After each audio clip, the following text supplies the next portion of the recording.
Welcome back everyone. Next test पर आ जाइए। लास्ट जो टेस्ट था उसमें 40 तक हो चुका था। अब इसमें 41 से लेकर 60 तक हम क्वेश्चन को कवर करेंगे। ठीक है, सारे के सारे इंपॉर्टेंट होंगे प्रश्न। 20 इंपॉर्टेंट प्रश्न है इसमें। चलिए स्टार्ट करते हैं। तो 60 तक हो जाएगा, फिर 60 टू 80, 80 टू 100, फिर 100 हो जाएगा। तो इसका जो फुल टेस्ट PDF है आपको पेड टेलीग्राम ग्रुप में मिल जाएगा। चलिए, क्वेश्चन नंबर 1 है आज के टेस्ट का, यानी 41 नंबर का प्रश्न है। नीचे दिए गए राजनीतिक संगठनों को उनकी स्थापना के कालानुक्रम में व्यवस्थित करेंगे।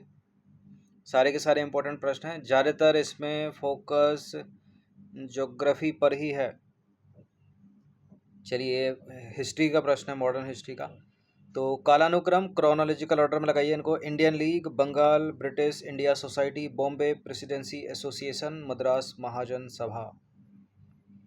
सबसे पहले आ जाएगा इसमें बंगाल ब्रिटिश इंडिया सोसाइटी 1843 1843। उसके बाद इंडियन लीग है 1875 और बॉम्बे प्रेसिडेंसी एसोसिएशन 1884 और बॉम्बे प्रेसिडेंसी एसोसिएशन 1885 और मद्रास महाजन सभा है 1884।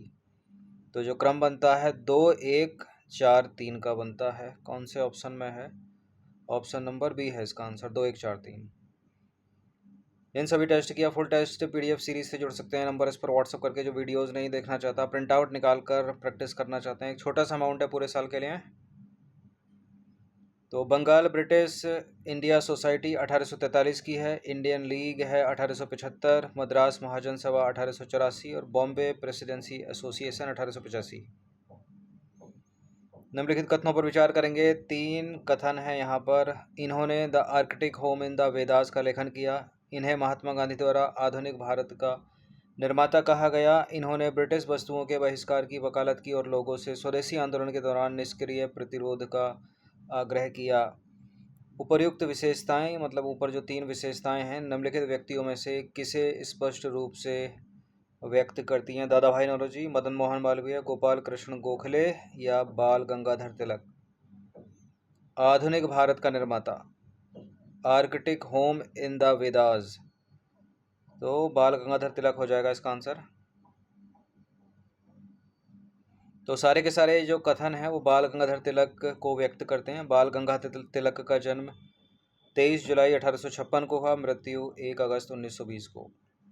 ये एक महान भारतीय स्वतंत्रता सेनानी, समाज सुधारक और वकील थे, जिन्हें लोकमान्य कहा गया, यानी जनता का प्रिय। उन्होंने स्वराज्य मेरा जन्मसिद्ध अधिकार है और मैं इसे लेकर रहूँगा का प्रसिद्ध नारा देकर भारतीय स्वतंत्रता संग्राम में गरम दल का नेतृत्व किया और राष्ट्रीयवाद की नींव मजबूत की। समाचार पत्रों की बात करें, बहुत पूछे जाते हैं। केसरी मराठी भाषा में और मराठा अंग्रेजी भाषा में 2 समाचार जो कि प्रमुख पत्र थे वो शुरू किए। सांस्कृतिक योगदान की बात करें तो उन्होंने जनता को एकजुट करने के लिए 1893 में गणेश उत्सव और 1895 में शिवाजी जयंती समारोह को सार्वजनिक रूप से मनाने की शुरुआत की। प्रमुख किताबों की बात करें इनकी, तो ओरियन किताब है इनकी, the Arctic home in the Vedas है, और गीता रहस्य बहुत पूछी जाती हैं एग्जाम्स में। संघर्ष और जेल की बात करें तो उन्हें भारतीय अशांति का जनक, यानी फादर ऑफ इंडियन अनरेस्ट कहा गया। राजद्रोह के आरोप में उन्हें कई बार जेल जाना पड़ा। जेल का नाम पूछ ले तो मांडले जेल। महात्मा गांधी ने बाल गंगाधर तिलक को आधुनिक भारत का निर्माता, यानी मेकर ऑफ मॉडर्न इंडिया कहा। गांधी जी तिलक के साहस, दृढ़ता और देश के प्रति समर्पण से बहुत प्रभावित थे, इसलिए उन्होंने यह उपाधि दी थी। तो दूसरा भी करेक्ट हो गया, ऊपर पहला करेक्ट हो गया और तीसरा भी करेक्ट होगा।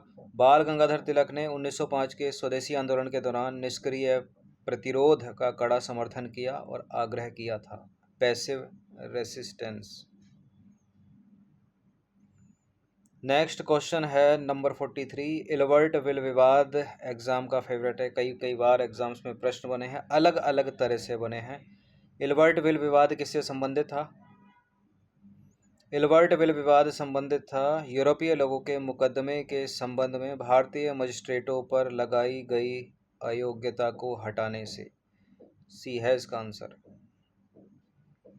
सही उत्तर है यूरोपियों के मुकदमे के संबंध में भारतीय मजिस्ट्रेटों पर लगाई गई अयोग्यता को हटाना।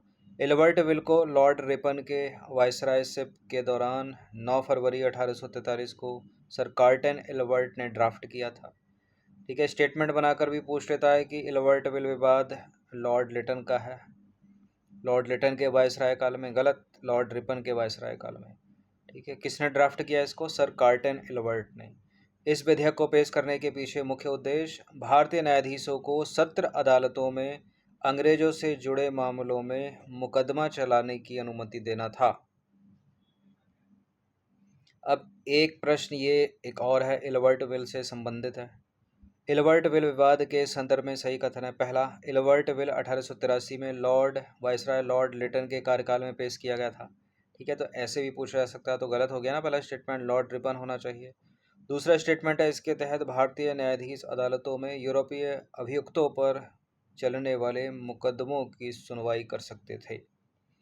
बिल्कुल, ये दूसरा वाला सही है। तो इसका जो आंसर हो जाएगा केवल 2 हो जाएगा। ठीक है, एल्बर्ट विल विवाद 1883 वायसराय लॉर्ड रिपन के कार्यकाल में पेश एक प्रस्तावित कानून था जिसका उद्देश्य भारतीय न्यायाधीशों को यूरोपीय नागरिकों के आपराधिक मामलों की सुनवाई का अधिकार देकर न्यायिक नस्लीय भेदभाव को खत्म करना।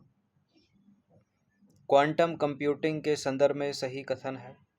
क्वांटम कंप्यूटिंग ट्रांजिस्टर पर आधारित बाइनरी डिजिटल इलेक्ट्रॉनिक कंप्यूटर से भिन्न होते हैं, और जहां पारंपरिक कंप्यूटर में जानकारी बिट्स में होती है, वहीं क्वांटम कंप्यूटर क्यूबिट्स का उपयोग करते हैं। बिल्कुल ये करेक्ट हैं दोनों के दोनों, और सी हो जाएगा इसका आंसर। ये सीरीज़ बड़ी इंपॉर्टेंट है यूपीएससी सिविल सर्विसेज के लिए भी, जो इसी महीने 24 मई को होगा। तो जिसने फॉर्म फिल किया है सीरीज़ को बिल्कुल अच्छे से देखते रहिएगा। क्वांटम कंप्यूटिंग एक अत्यंत उन्नत तकनीक है जो पारंपरिक कंप्यूटरों की तुलना में जटिल समस्याओं को बहुत तेज़ी से हल करने के लिए क्वांटम भौतिकी के नियमों का उपयोग करती है। यह आज के कंप्यूटर से बिल्कुल अलग है और भविष्य की सबसे क्रांतिकारी तकनीक मानी जा रही है। क्यूबिट्स की बात करें, शक्ति की बात करें, क्यूबिट्स जहां पारंपरिक कंप्यूटर से जानकारी बिट्स में होती है, वहीं क्वांटम कंप्यूटर क्यूबिट्स का उपयोग करते हैं। इस चीज़ को याद रखिएगा, स्टेटमेंट बनाकर उल्टा पुल्टा कर सकता है। शक्ति की बात करें, यह उन समस्याओं को मिनटों में हल कर सकता है क्वांटम कंप्यूटर, जिन्हें हल करने में आज के सबसे तेज़ सुपर कंप्यूटर को हजारों साल लग जाते हैं। भारतमाला परियोजना योजना क्या है? ये 2017 में शुरू हुई। इसके तहत भारत सरकार द्वारा वित्त पोषित सड़क और राजमार्ग परियोजना। ठीक है, डी है इसका आंसर। भारतमाला परियोजना की आधिकारिक शुरुआत जो हुई वो अक्टूबर 2017 में हुई थी, हालांकि इसकी घोषणा 2015 में ही हो गई थी। भारतमाला योजना एक राष्ट्रीय राजमार्ग विकास परियोजना है। इसमें सीमा और अंतर्राष्ट्रीय संपर्क वाली विकास परियोजनाएं शामिल हैं। इस परियोजना में बंदरगाह और सड़कें, राष्ट्रीय गलियारों में सुधार, राष्ट्रीय गलियारों का विकास भी शामिल है। इसके अलावा पिछड़े क्षेत्रों, धार्मिक व पर्यटन स्थलों को जोड़ने वाले राष्ट्रीय राजमार्ग बनाए जाएंगे। और क्या क्या, चार धाम, केदारनाथ, बद्रीनाथ, यमुनोत्री, गंगोत्री के बीच संपर्क में सुधार होगा, ये सब शामिल है इसमें। और 2027-28 तक जो है कवर होगा ये पूरा। 17 से 10, लगभग 10 साल लगने वाले हैं अगले साल को। 47वां प्रश्न है, निम्नलिखित में से किन भारतीय राज्यों की सीमाएं बांग्लादेश से मिलती हैं? हिस्ट्री का प्रश्न है, भारतीय भूगोल। तो बांग्लादेश से सीमा लगाते हैं भारत के राज्य लगते हैं, असम है, पश्चिम बंगाल है, सिक्किम नहीं है, सिक्किम नहीं है। सिक्किम को पश्चिम बंगाल नीचे से सीमा लग जाती है तो बांग्लादेश तक नहीं पहुंच पाता, सिक्किम काफ़ी ऊपर है। मिज़ोरम है, तो जहाँ जहाँ 2 है उसको हटाकर सारा ही एलिमिनेट हो गया, 1 3 4। देखिए, बांग्लादेश के साथ भारत के 5 राज्य सीमा साझा करते हैं जिनकी कुल लंबाई है लगभग 4096.7 किलोमीटर। इन राज्यों में पश्चिम बंगाल है, असम है, मेघालय है, त्रिपुरा है और मिज़ोरम है। त्रिपुरा को तो तीनों ओर से घेरे हुए है बांग्लादेश। ठीक है, सबसे लंबी जो सीमा है वो पश्चिम बंगाल के साथ लगती है, जबकि त्रिपुरा 3 तरफ से बांग्लादेश से घिरा हुआ है। तो सबसे लंबी सीमा पश्चिम बंगाल के साथ है बांग्लादेश की, और पश्चिम बंगाल की ही जो धरती है वो सिक्किम को कवर कर देती है, उससे नहीं लगने देती बांग्लादेश से। पूर्वी घाट के संबंध में यानी ईस्टर्न घाट के संदर्भ में निम्नलिखित कथनों में से कौन सा कथन सही है? अनाईमुडी पूर्वी घाट की सबसे ऊंची चोटी है, और गोदावरी, महानदी, कृष्णा जैसी नदियां पूर्वी घाट से होकर बहती हैं। पश्चिमी घाट की तुलना में जो पूर्वी घाट है वह नवीन पर्वत श्रेणी है जो असतंत पहाड़ियों की श्रेणी है। ये छोटी छोटी चीज़ें हैं, याद रखना इनको। पूर्वी घाट की जो, ये हो गया वेस्टर्न घाट, ये हो गया पूर्वी घाट। पूर्वी घाट की जो सबसे ऊंची चोटी है वो महेंद्रगिरी है पुरानी किताबों में, ठीक है। फिलहाल ये आंसर गलत है, मतलब पहला स्टेटमेंट गलत है, दूसरा सही है। ये जो पूर्वी घाट है ना, ये पश्चिमी घाट से पुराना है, ये पुराना है, ये नवीन है वेस्टर्न घाट। और ये कम ऊंचा है और कटा फटा है पूर्वी घाट, कम ऊंचा है, इसी कारण ये जो गोदावरी, महानदी, कृष्णा जैसी नदियां हैं तो इसको काट कर यहाँ बंगाल की खाड़ी में गिर जाती हैं, ठीक है। तो तीसरा यहाँ इनकरेक्ट है, पहला इनकरेक्ट है, दूसरा ही करेक्ट है, केवल बी है इसका आंसर। पूर्वी घाट का जो सर्वोच्च शिखर है वो है जिंदगड़ा पीक, ठीक है, जिंदगड़ा पीक। पुरानी किताबों में महेंद्रगिरी है, लेकिन वर्तमान उत्तर जो सही उत्तर है वो जिंदगड़ा पीक है लगाना, जो आंध्र प्रदेश के अराकू घाटी में स्थित है और इसकी ऊंचाई है लगभग 1690 मीटर। इसके बाद अरमाकोंडा मीटर, ठीक है, अरमाकोंडा है जो है 1680 मीटर का स्थान आता है। हालांकि कई पुरानी किताबों में महेंद्रगिरी, इसकी ऊंचाई है 1501 मीटर, उड़ीसा में इसको सर्वोच्च बताया गया, लेकिन हाल के अध्ययनों के अनुसार जिंदगड़ा सबसे ऊंची है। अगर ऑप्शन में जिंदगड़ा नहीं है, विकल्प में जिंदगड़ा नहीं है, तो महेंद्रगिरी को ही सही माना जाएगा, याद रखना। फिलहाल अपने को पहला स्टेटमेंट गलत करना हो गया वो। अब पूर्वी घाट से निकलने वाली और बहने वाली नदियों की बात करें तो पूर्वी घाट से जो नदियां निकलती हैं, मुख्य नदियां निकलने वाली कौन सी है? नागावली, बंसधारा, ऋषिकुल्या और स्वर्णरेखा, ठीक है, उड़ीसा आंध्र प्रदेश से होकर बहती हैं। और घाट को काट कर बहने वाली जो नदियां हैं, गोदावरी, कृष्णा, महानदी, कावेरी, पेन्नार, तुंगभद्रा। तो दूसरा वाला स्टेटमेंट सही हो गया। अब ये सबसे ज़रूरी एक्सप्लेनेशन, पूर्वी घाट की तुलना में जो पश्चिमी घाट है, वेस्टर्न घाट है, एक नवीन पर्वत श्रेणी है। हालांकि ये दोनों ही दक्षिण भारत की पुरानी भूवैज्ञानिक संरचनाएं हैं, लेकिन पश्चिमी घाट पूर्वी घाट की तुलना में अधिक ऊंचे, सतत और नवीन हैं, जो अपनी अनूठी जैव विविधता यानी बायोडाइवर्सिटी के लिए जाने जाते हैं। पूर्वी घाट अत्यधिक विच्छेदित यानी कटा फटा है और पुराना है। अब ये प्रश्न बहुत पूछा जाता है, पूर्वी घाट और पश्चिमी घाट कहाँ मिलते हैं? तो नीलगिरी की पहाड़ियों में मिलते हैं। ये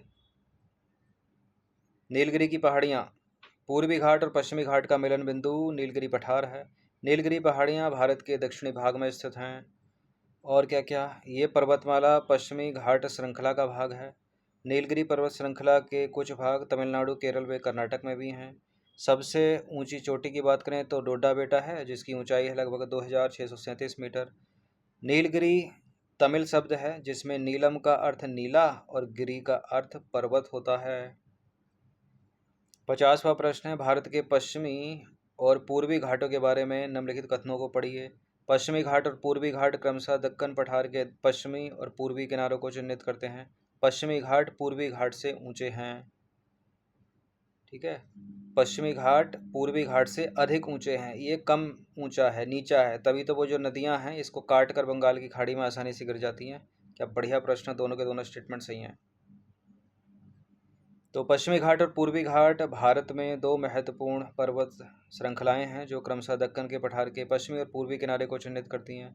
पश्चिमी घाट पूर्वी घाट की तुलना में ऊंचे और अधिक निरंतर हैं, जो तुलनात्मक रूप से निचले और अधिक खंडित हैं। जो कौन यहाँ जो किससे रिलेट कर रहा है? पूर्वी घाट से, ठीक है। और ऊंचे और अधिक निरंतर कौन है? वेस्टर्न घाट। पूर्वी घाट अपेक्षाकृत कम ऊंचा है, जिससे नदियां आसानी से इसे पार करती हैं। गोदावरी, कृष्णा, महानदी, कावेरी, पेन्नार, तुंगभद्रा जैसी नदियां पूरब की ओर बहती हैं और बंगाल की खाड़ी में गिरती हैं, ठीक है। 51वें नंबर का प्रश्न है, ब्राह्मणी और बैतरणी नदियां मिलकर कहाँ डेल्टा बनाती हैं? उड़ीसा तट पर। ब्राह्मणी और बैतरणी नदियां मिलकर उड़ीसा तट पर धामरा डेल्टा बनाती हैं। यह डेल्टा उड़ीसा में स्थित है, जो सुंदरबन जो कि गंगा और ब्रह्मपुत्र नदी का डेल्टा है, उससे तुलनात्मक रूप से छोटा है यह धामरा डेल्टा।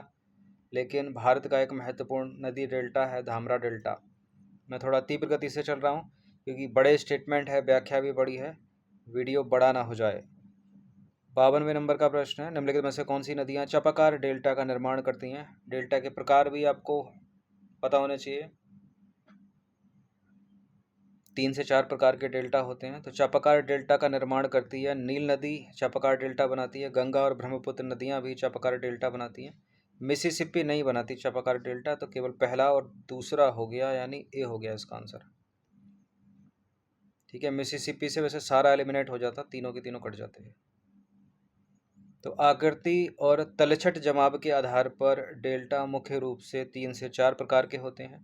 चापाकार डेल्टा नील नदी बनाती है। पंजाकार delta birds foot delta Mississippi नदी बनाती है। तो मिसिसिपी नदी कौन सा डेल्टा बनाती है? पंजाकार डेल्टा।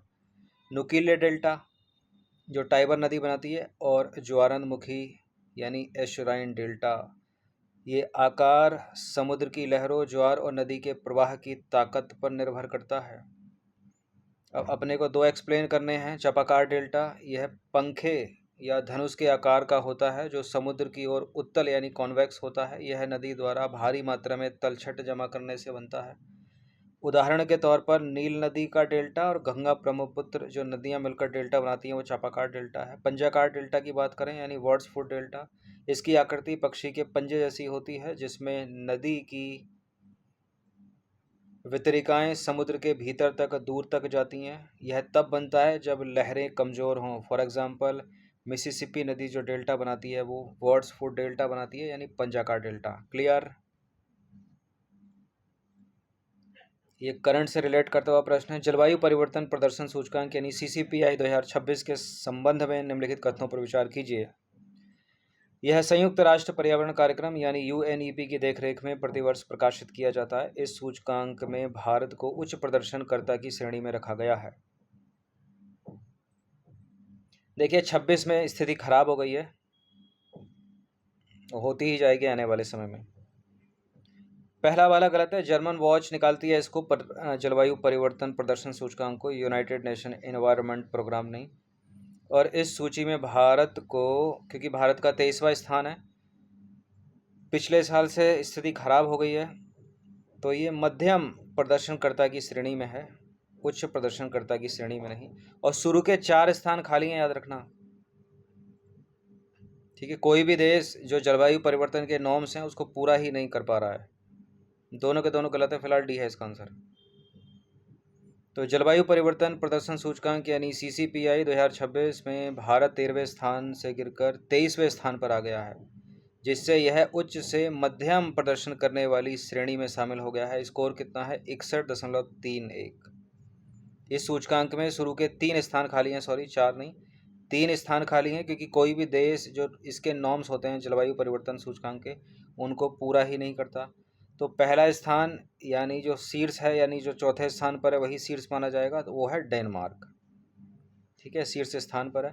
यह जो रिपोर्ट है वो German watch, new climate institute और क्लाइमेट एक्शन नेटवर्क द्वारा संयुक्त रूप से जारी की जाती है। तो दोनों के दोनों स्टेटमेंट गलत है।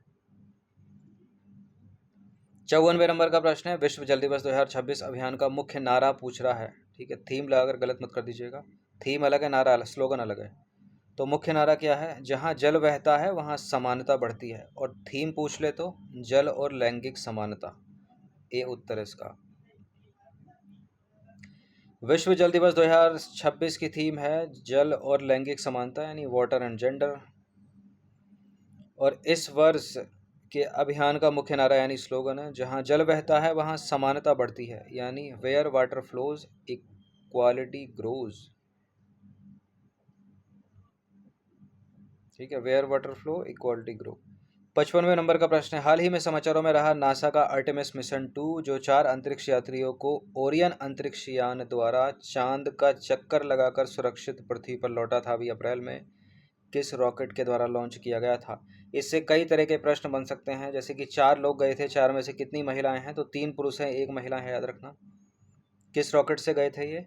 सबसे अत्याधुनिक रॉकेट जो नासा का इस समय है वो है SLS यानी space launch system rocket. Falcon heavy, Saturn V, falcon 9, ये सारे के सारे नासा के ही रॉकेट हैं। ठीक है, सबसे अत्याधुनिक सारे अत्याधुनिक है वैसे तो, लेकिन स्पेस लॉन्च सिस्टम सबसे ज़्यादा अत्याधुनिक है वर्तमान में। तो नासा का जो आर्टेमिस 2 मिशन है वर्ष 1972 के बाद चंद्रमा के चारों ओर मानव को भेजने वाला पहला ऐतिहासिक 10 दिवसीय अंतरिक्ष मिशन था, जो अप्रैल 2026 में सफलतापूर्वक लॉन्च हुआ और वापस भी आ गई है धरती पर सफलतापूर्वक। ठीक है, तो चंद्रमा का चक्कर लगाकर वापस आए, ध्यान रखना सतह पर नहीं उतरे हैं, सतह पर उतरेंगे 27-28 में, आर्टेमिस 3 में जब जाएंगे तो। यह 4 अंतरिक्ष यात्रियों को ओरियन अंतरिक्ष यान द्वारा चांद का चक्कर लगाकर सुरक्षित पृथ्वी पर लाया। इन 4 के नाम इंपॉर्टेंट है, Reid Wiseman, Victor Glover, Christina Koch जो एक महिला हैं, और जेरेमी हैंसन, इनका नाम याद रखना, 4 के नाम भी पूछ सकते हैं। ठीक है, इस मिशन में 4 अंतरिक्ष यात्री शामिल थे, रीड बाइसमैन, ठीक है, जो कमांड दे रहे थे, विक्टर ग्लोबर पायलट थे, क्रिस्टीना कोच और कनाडाई अंतरिक्ष एजेंसी के जेरेमी हैंसन। टेक्निक की बात करें, इसमें नासा ने स्पेस लॉन्च सिस्टम यानी एसएलएस रॉकेट का उपयोग किया। और ख़ास बात क्या है, यह चांद पर नहीं उतरा, केवल चांद की परिक्रमा करके वापस लौटा। चांद पर उतरने के लिए 27-28 में जाएगा, मतलब इसी दशक में जाएगा आर्टेमिस 3 मिशन। 56वें नंबर का प्रश्न है, निम्नलिखित में से कौन सा भारत का सबसे भारी रॉकेट है और बाहुबली के रूप में जाना जाता है? क्या है इसका नाम? इसका नाम है GSLV Mk3।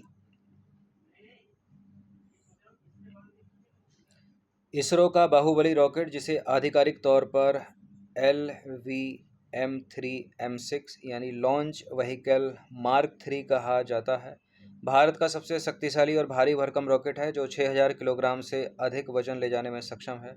24 दिसंबर 2025 को इस रॉकेट ने अमेरिका के 6100 किलोग्राम वजनी ब्लू बर्ड ब्लॉक 2 उपग्रह को सफलतापूर्वक लॉन्च कर कीर्तिमान स्थापित किया था, नया कीर्तिमान स्थापित किया था। 57वें नंबर का प्रश्न है, चंद्रमा के दक्षिणी ध्रुव और चंद्रमा पर अन्वेषण। चंद्रमा के दक्षिणी ध्रुव और चंद्रमा पर अन्वेषण के संबंध में निम्नलिखित कथनों पर विचार करेंगे। 3 स्टेटमेंट हैं। चंद्रमा के दक्षिणी ध्रुव में गहरे गड्ढे हैं, जिनमें से कई सूर्य के प्रकाश के कोण के कारण पूर्ण अंधकार में रहते हैं। भारत का चंद्रयान 3 मिशन चंद्रमा पर नियंत्रित लैंडिंग करने वाला चौथा और दक्षिणी ध्रुव के पास लैंडिंग करने वाला पहला मिशन बन गया। नासा का जो आर्टेमिस कार्यक्रम है, इस दशक के उत्तरार्ध में चंद्रमा के दक्षिणी ध्रुव पर अंतरिक्ष यात्रियों को उतारने का लक्ष्य रखता है। क्या बढ़िया प्रश्न है, क्या बढ़िया स्टेटमेंट है, और तीनों के तीनों एकदम सही हैं। ठीक है, तो इसका जो आंसर हो जाएगा 1 2 3 डी। ठीक है, चंद्रमा के दक्षिणी ध्रुव में सूर्य के प्रकाश के निम्न कोण के कारण स्थायी रूप से छायादार गड्ढे हैं, जो इसे वैज्ञानिक अनुसंधान और संभावित संसाधन उपयोग के लिए एक महत्वपूर्ण क्षेत्र बनाते हैं। तो पहला सही हो गया। चंद्रयान 3 दक्षिणी ध्रुव के पास सफलतापूर्वक उतरा, जिसने भारत के लिए ऐतिहासिक उपलब्धि का प्रतीक है वो, तो दूसरा वाला भी सही हो गया। नासा की जो आर्टेमिस सीरीज़ है, मतलब आर्टेमिस कार्यक्रम, भविष्य के मानवयुक्त मिशनों के लिए इस क्षेत्र को लक्षित कर रहा है, जिसका उद्देश्य है पानी की बर्फ के जमाव का पता लगाना, जो चंद्रमा पर दीर्घकालिक मानव उपस्थिति का समर्थन करता है। तो तीसरा भी सही हो गया। अब इसी से रिलेट करता हुआ एक और प्रश्न यहाँ एडेड है, वो है, चंद्रमा के दक्षिणी ध्रुव यानी साउथ पोल पर मुख्य रूप से क्या है यहाँ पर? बर्फ़ की, पानी की बर्फ़ यानी वाटर आइस है, छायादार डार्क गड्ढे, सल्फ़र है, एल्युमिनियम है, कैल्शियम है, क्या क्या है इनमें? कोई ऐसा ऑप्शन है जिसमें सारे सही हो सकते हैं? बिल्कुल सही हो सकते हैं, डी भी है इसमें।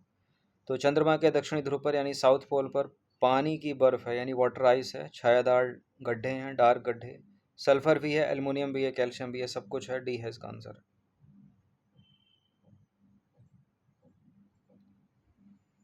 चंद्रमा के दक्षिणी ध्रुव पर मुख्य रूप से है वाटर आइस यानी पानी की बर्फ, स्थायी रूप से छायादार गड्ढे, डार्क गड्ढे, सल्फर है, एल्युमिनियम है, कैल्शियम और लोहा जैसे खनिज मौजूद हैं। यह क्षेत्र अत्यधिक ठंडा है और यहाँ ऊंचे पहाड़ हैं। चंद्रयान 3 ने यहाँ गंधक यानी सल्फर की पुष्टि की और प्राचीन चंद्र आवरण के संकेत भी खोजे हैं। चलिए आ जाइए इम्पोर्टेंट प्रश्न 59 नंबर का। इमेज में आपको दिख रहा होगा क्या हालत कर रखी है अर्थ की। ठीक है, ये पृथ्वी के बाहर स्पेस में है अंतरिक्ष मलबा, स्पेस जंक या अंतरिक्ष मलबा। जो सक्रिय उपग्रह के लिए बड़ा खतरा है, कितनी गति से अंतरिक्ष में घूम रहा है? 5000 किलोमीटर प्रति घंटे से अधिक की गति, 36,000 किलोमीटर प्रति घंटे से अधिक की गति, 25,000 किलोमीटर प्रति घंटे से अधिक की गति या 2000 किलोमीटर प्रति घंटे से अधिक की गति। 2000 तो बहुत कम है, 5000 भी कम है। 25,000 किलोमीटर प्रति घंटे की गति से घूम रहा है ये अंतरिक्ष मलबा, यानी स्पेस डेब्रीज या स्पेस जंक इसको बोलते हैं। अंतरिक्ष मलबा पृथ्वी की कक्षा में चक्कर लगा रहे निष्क्रिय मानव निर्मित वस्तुओं का समूह है, जिसमें बेकार उपग्रह, रॉकेट के हिस्से और टक्करों से उत्पन्न टुकड़े शामिल हैं। इन्हें स्पेस जंक, अंतरिक्ष कचरा या कक्षीय मलबा भी कहा जाता है। ये वस्तुएं 25,000 किलोमीटर प्रति घंटे की गति से अंतरिक्ष में घूमती हैं, जो सक्रिय उपग्रह यानी जो जो ऊपर एक्टिव सैटेलाइट हैं उनके लिए बड़ा खतरा है। ठीक है, और स्थान की बात करें, ज़्यादातर मलबा लो अर्थ ऑर्बिट में पाया जाता है। एक मूवी आई है हॉलीवुड की, मतलब आई थी 10-12 साल हो गए उसको, 2013 में। मूवी का नाम था ग्रेविटी। ठीक है, हॉलीवुड की मूवी है और इसी पर बेस है। उसमें जो अंतरिक्ष यात्री होते हैं धरती से जाते हैं ऊपर अंतरिक्ष में, जो एक्टिव सैटेलाइट होते हैं उनको सही करने के लिए, उनकी मरम्मत करने के लिए, तो किस तरह से अंतरिक्ष मलबा जो होता है उनसे टकरा जाता है। केवल एक ही स्पेस एस्ट्रोनॉट उसमें बसती है, पूरी उसकी के ऊपर कहानी है और कैसे वो धरती पर आती है वापस।